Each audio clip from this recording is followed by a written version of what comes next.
sentences you, Master Okosolijan, to 72 months imprisonment with capital.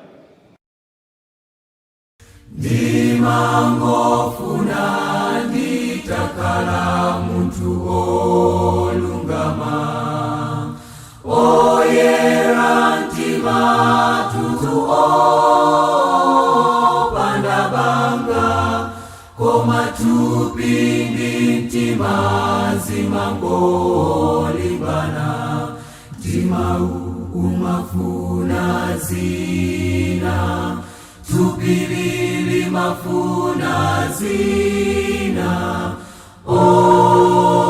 Chimwa ine adzandipulumutsa ndani, kutupilo chimwali.